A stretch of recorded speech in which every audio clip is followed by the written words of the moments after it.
Bozor va supermarketlardagi narxlarning farqi. Bugun oddiy, lekin har kuni duch keladigan savolga javob izlaymiz. Nima uchun bozorda bir narx, supermarketda esa boshqa narx? Bir xil mahsulot, bir xil shahar, lekin farqli narx. Nega? Birinchi sabab savdo xarajatlari. Bozor bu ko'pincha bevosita ishlab chiqaruvchidan yoki ulgurji sotuvchidan to'g'ridan-to'g'ri xaridor bilan savdo qilish joyidir. Ko'p hollarda bu yerda yirik binoni ijaraga olish, xodimlarga oylik to'lash, tozalash, marketing kabi katta qo'shimcha xarajatlar yo'q. Shu sababli bozor narxi nisbatan past bo'lishi mumkin. Supermarket esa bu korxona.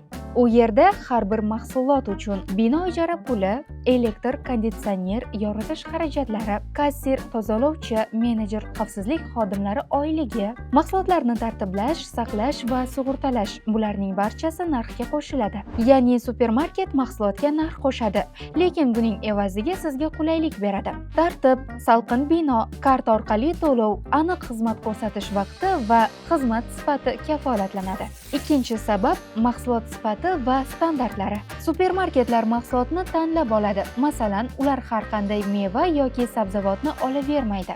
Sifatli, bir xil o'lchamli, chiroyli ko'rinishdagi mahsulotlar tanlanadi. Bu mahsulotlarni tanlab olish, qadoqlash, belgilash va saqlash esa ko'proq xarajat talab qiladi.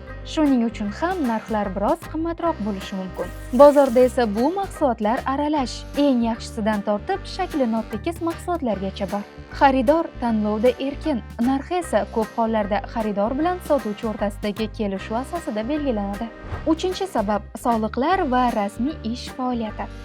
Supermarketlar ko'pincha yuridik shaxs bo'ladi. Ular rasmiy soliq to'laydi, kassalashgan savdo yuritadi. Bu tizimdagi har bir xarajat hujjatli bo'ladi va narxga o'z ta'sirini o'tkazadi. Bozorda esa ko'plab sotuvchilar patent asosida ishlaydi, ba'zida umuman norasmiy savdo qiladi. Ularning xarajatlari kam, bu esa narxga aks etadi. To'rtinchi sabab tashish va logistika tizimi. Supermarketlarga mahsulot yetkazib beruvchilar maxsus logistika zanjirlariga ega, omborxona, sotuvchilik transporti va hokazolar. Bu esa mahsulotning sifatli saqlanishini kafolatlaydi, lekin narxni oshiradi.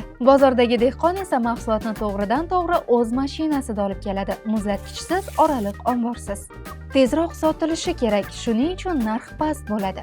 Xulosa qilib aytganda, narx farqi aslida noto'g'rilik belgisi emas. Bu sotish joyining xarajatli modeli, sifat nazorati, xizmat darajasi va xaridor tanlovining erkinligi bilan bog'liq.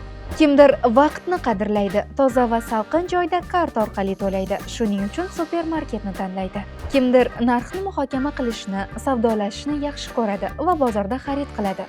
Har ikki tizim bir-biriga raqib emas, balki turli ehtiyojlarga mos bo'lgan iqtisodiy modeldir. Shuning uchun keyingi safar biror joyda narx qimmatroq ko'rinsa, nega bu qimmat degan savol o'rniga bu narxga qanday xizmatlar kiradi deb o'ylab ko'ring. Siz bilan pulli gap bo'ldi. Moliyaviy savodxonligingizni oshiring, obuna bo'ling, ko'proq bilib, kamroq yo'qoting.